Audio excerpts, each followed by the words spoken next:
नमस्कार, मी डॉक्टर मच्छिंद्र बांगर महाराष्ट्रातील आणि देशातील हवामान परिस्थिती संदर्भात ताजा अंदाज देणार आहे. आपण बघतो की दोन सिस्टम भारताच्या भूभागावर सध्या विकसित झालेले आहेत. एक राजस्थान गुजरातच्या पश्चिमेला असून नव्याने एक डिप्रेशन बंगालच्या उपसागरात तयार झालं आहे. या दोन्ही सिस्टममध्ये ट्रप तयार होऊन मध्य भारतावर मोठ्या प्रमाणात पावसाची शक्यता निर्माण झाली आहे. या पार्श्वभूमीवर महाराष्ट्रात देखील पाऊस वाढण्याची शक्यता आहे. त्यामुळे नेमकी हवामानामध्ये काय बदल होतो हे आपण या व्हिडिओच्या माध्यमातून बघणार आहोत की महाराष्ट्रामध्ये सध्या काय परिस्थिती आहे. हवामानात विशेष बदल जरी नसला तरी नागपूर जिल्ह्यामध्ये जी काही घट होती ती आता 20% खाली घसरू लागली आहे. त्यामुळे नवीन एक रेड जिल्हा आपल्याला विदर्भात बघायला मिळतोय. सुरुवातीला आपण यवतमाळ बघितला, आता नागपूरची सुद्धा सुरुवात झालेली. ज्या ज्या जिल्ह्यांमध्ये घट वाढेल त्या ठिकाणी आपल्याला पुन्हा तो जिल्हा रेडमध्ये जाताना बघायला मिळणार आहे. शिवाय जी घट आहे ती प्रत्येक दिवशी वाढत जाण्याची शक्यता देखील आहे. या सर्व बाबी आपल्याला या ठिकाणी लक्षात घ्याव्या लागतील. आपण सध्या बघतो 105% कोकणामध्ये, 116% मध्य महाराष्ट्रामध्ये, 35% मराठवाड्यामध्ये, 24% विदर्भात, 96% पावसाची नोंद सध्या महाराष्ट्रामध्ये झालेली आहे. मात्र या 96%मध्ये ज्या जिल्ह्यांमध्ये पाऊस झाला आहे त्या ठिकाणी देखील अर्ध्या भागामध्ये जिल्ह्याच्या मुसळधार पाऊस आहे, तर अर्ध्या भागामध्ये अक्षरशः कोरड्या वातावरणाचा अनुभव आलेला आहे. आपण नंदुरबारची परिस्थिती बघतो, सिंधुदुर्गची परिस्थिती बघतो, जे दोन्ही जिल्हे दोन टोकाला आहेत, महाराष्ट्राच्या उत्तर आणि दक्षिण टोकाला. कोकणातला एक जिल्हा 37% मायनसमध्ये, एक विदर्भातला जिल्हा 56% मायनसमध्ये, हिंगोलीसारखा जिल्हा 55% मायनसमध्ये. ही साधी नाही तर ही भयावह दुष्काळाची स्थिती आहे. त्यामुळे एल निनोचा फार मोठा प्रभाव आपल्याला महाराष्ट्राच्या हवामानावर दिसतोय. एका भागामध्ये अतिवृष्टी, एक जिल्हा नाशिकसारखा 194% पाऊस झाला आहे, तर दुसरीकडे 40-45% सुद्धा पाऊस झालेला नाही. ही जी तफावत आहे ही तफावत आपल्याला महाराष्ट्रामध्ये बघायला मिळते. आपण या ठिकाणी बघतो भारताच्या एकूण पाऊसमानावर आपण लक्ष केंद्रित केलं तर पंजाब, हरियाणा, उत्तर प्रदेश, बिहार, झारखंड, विदर्भ, मराठवाडा, तेलंगणा, आंध्र प्रदेश, रायलसीमा, दक्षिण कर्नाटक, केरळ आणि पूर्वेकडील बहुतांश राज्यांमध्ये मोठी घट आहे.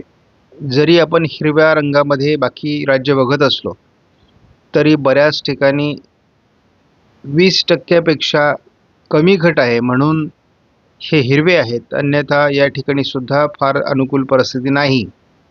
त्यामुळे एकूण भारताची परिस्थिती बघताना आपल्या लक्षात येईल की सध्या 15%, म्हणजेच सोप्या भाषेत सांगायचं तर 85% पाऊस सध्या देशामध्ये नोंदला गेला आहे. गेल्या 24 तासामध्ये भारतातील पावसाचं वातावरण कमी झालं आहे. जो पावसाचा प्रभाव होता तो ओरिसामध्ये जे नव्याने डिप्रेशन तयार झालं आहे त्यामुळे या ठिकाणी मुसळधार पाऊस पडलेला आहे.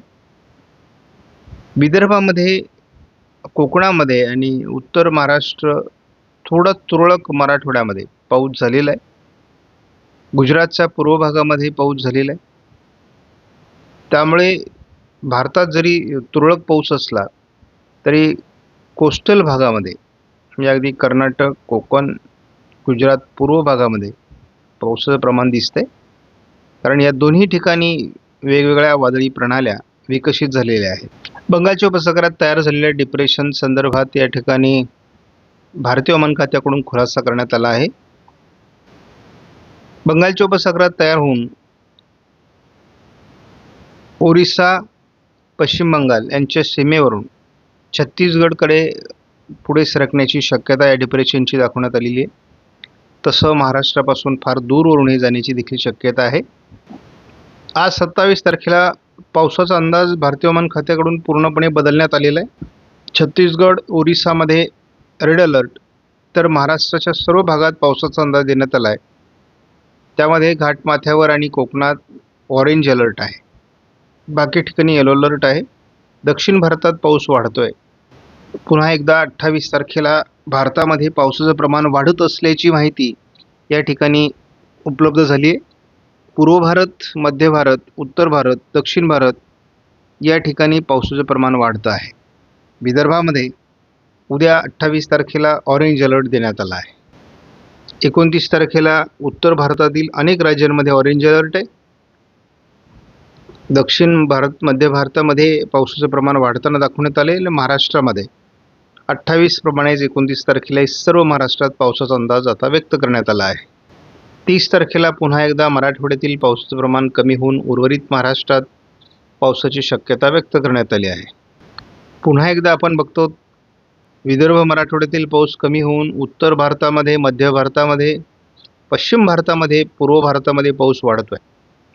दक्षिण भारतातील पाऊस कमी होतोय, परंतु घाटमाथ्यावर आणि कोकणातील पावसाचा येलो अलर्ट कायम आहे. महाराष्ट्रातील पाऊस 1 तारखेला उघडेल असा भारतीय हवामान खात्याचा अंदाज आहे. पुढील 10 दिवसाचा जेफेस मॉडेलचा अंदाज आपण या ठिकाणी बघतो.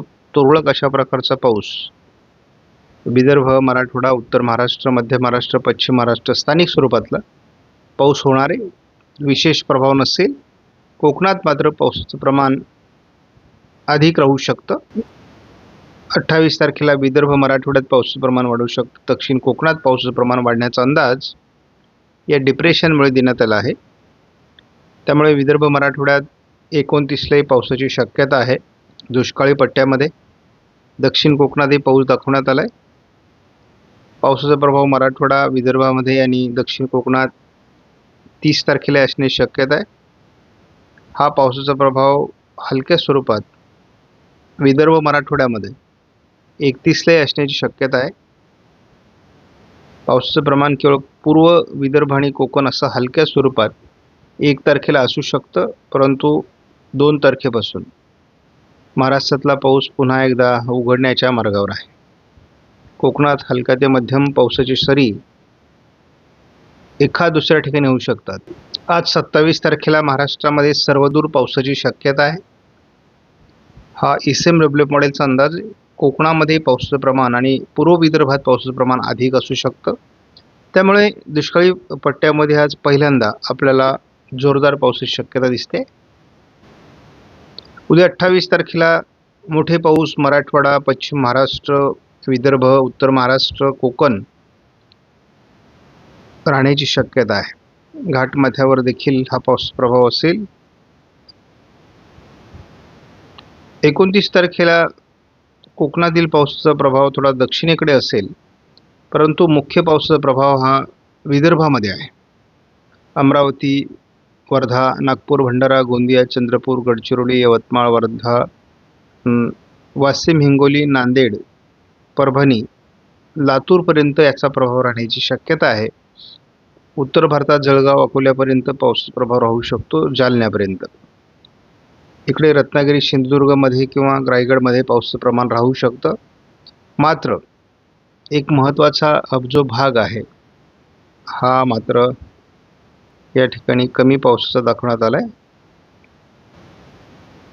30 तारखेला विदर्भ आणि उत्तर महाराष्ट्र असं पावसाचं वातावरण जे दाखवलं जातं ते होण्याची शक्यता आहे. त्यामध्ये नाशिकचा काही उत्तरेकडील भाग आहे, उत्तर महाराष्ट्र आहे, उत्तर विदर्भ आहे किंवा विदर्भाचा बहुतांश भाग आहे. मराठवाड्यामध्ये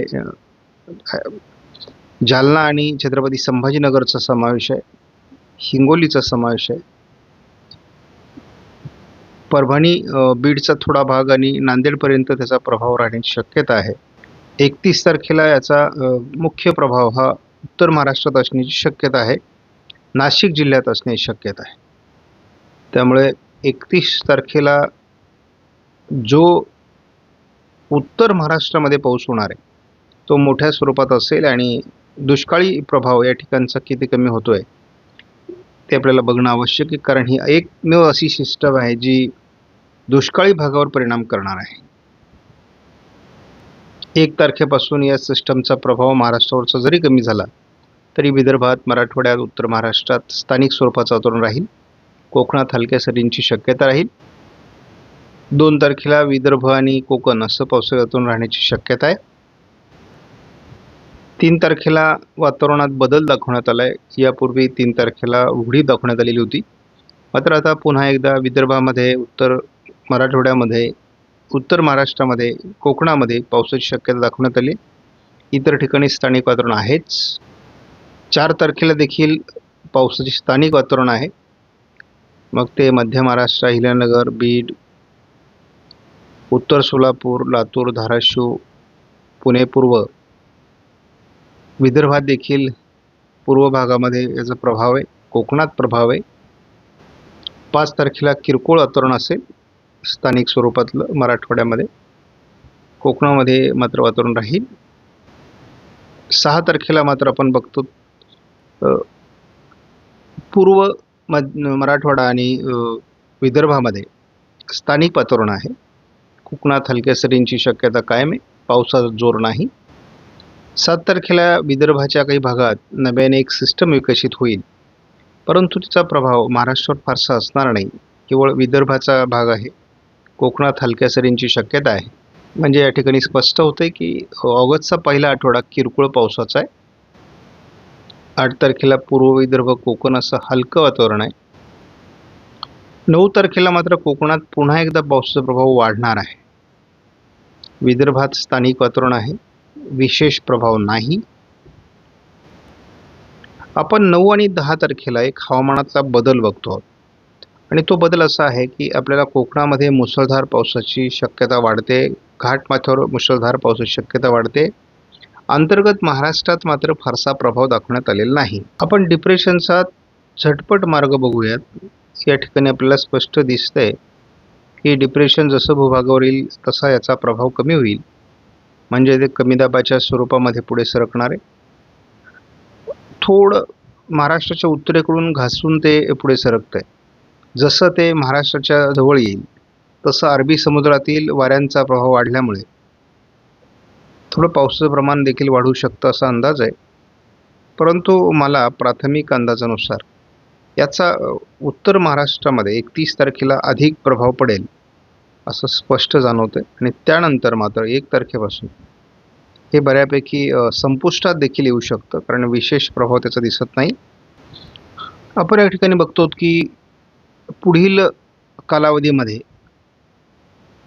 कोकण किनारपट्टीला आणि घाटमाथ्यावर अजून देखील मोठा पावसाळी प्रभाव बघायला मिळू शकतो या सर्व भागामध्ये.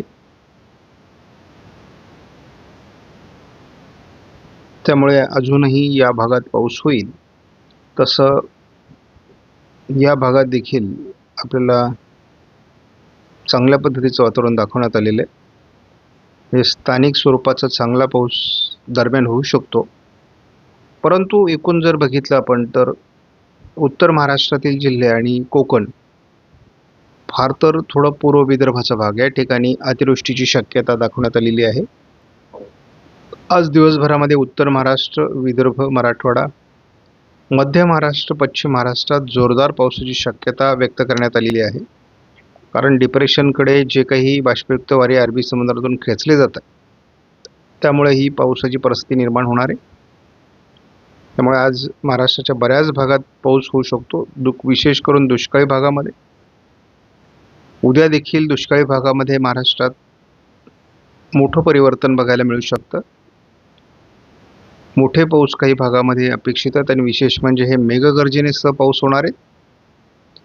डिप्रेशनचा प्रभाव विदर्भाच्या बऱ्यापैकी उत्तरेकडून जात असला तरी विदर्भामध्ये आपल्याला 29 तारखेला याचा परिणाम जाणवण्याची शक्यता आहे. फार प्रभाव महाराष्ट्रामध्ये याचा दिसत नाही आहे, कारण आत्तापर्यंत आपण बघितलं होतं की महाराष्ट्रामध्ये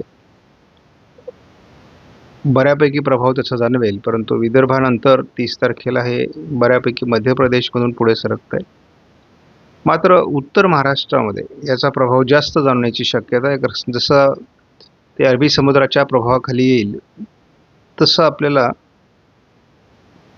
जळगाव, धुळे, नंदुरबारमध्ये, उत्तर नाशिकमध्ये पावसाचं प्रमाण वाढण्याची शक्यता दिसते 31 तारखेपर्यंत. 31 तारखेनंतर मात्र पावसाचं प्रमाण स्थानिक स्वरूपाचं राहील. विशेष प्रभाव घाटमाथ्यावर किंवा महाराष्ट्रामध्ये राहणार नाही. आपल्याला 3 तारखेला थोडं विदर्भ, मराठवाड्यामध्ये किरकोळ पावसाचं वातावरण दिसते. त्याच पद्धतीचं वातावरण मध्य महाराष्ट्र, पश्चिम महाराष्ट्र, कोकण असं दिसते 4 तारखेला. 5 तारखेला स्थानिक स्वरूपाचं वातावरण आहे. 6 तारखेला स्थानिक स्वरूपाचं वातावरण विदर्भ, पूर्व मराठवाड्यामध्ये, पश्चिम महाराष्ट्रामध्ये आहे, किरकोळ स्वरूपाचं आहे. पुन्हा एकदा ज्या ठिकाणी दुष्काळी परिस्थिती आहे त्या ठिकाणची घट वाढत जाऊ शकते. 8 तारखेला फार समाधानकारक वातावरण नाही. 9 तारखेला विशेष वातावरण नाही. मात्र आपल्याला 8 तारखेला जी कोकणात परिस्थिती दिसते त्यापेक्षा पाऊस 9 तारखेला वाढताना दिसतोय आणि 10 तारखेला वाढताना दिसतोय. केवळ आपण बघतो काही वादळी प्रणाल्या ह्या मध्य भारतावरून पुढे सरकत आहेत. या ठिकाणी वारे खेचले जात आहेत आणि त्यामुळे कोकणामध्ये पावसाचं प्रमाण वाढतं. या पलीकडे कोणताही विशेष बदल नाही. त्यामुळे कोकण किनारपट्टीची अतिवृष्टीची आकडेवारी वाढत जाईल, परंतु उर्वरित महाराष्ट्रातील दुष्काळी आकडेवारी देखील वाढत जाईल. त्यामुळे अर्ध्या महाराष्ट्रामध्ये दुष्काळ तर अर्ध्या महाराष्ट्रामध्ये अतिवृष्टी अशी सध्या परिस्थिती आहे. आणि कोकण घाटमाथ्यावर पडलेला पाऊस म्हणजे उर्वरित महाराष्ट्रातला पाऊस समजता येत नाही. पर्यायाने एल निनोचा विपरीत परिणाम आपण महाराष्ट्रातील पाऊसमानावर बघतो. मात्र दूरवरचा आपला अंदाज आहे उत्तरार्ध जो ऑगस्टचा असेल तो पावसाळी असेल. विशाखापट्टणम जवळ जोपर्यंत सिस्टम बनत नाहीत आणि त्या महाराष्ट्रावर येत नाहीत तोपर्यंत दुष्काळी भागातील परिस्थिती बदलणार नाही. आपणास व्हिडिओमधील माहिती महत्त्वपूर्ण वाटल्यास लाईक करा, शेअर करा, चॅनलला सबस्क्राईब करा. धन्यवाद. जय हिंद, जय महाराष्ट्र, जय बळीराजा.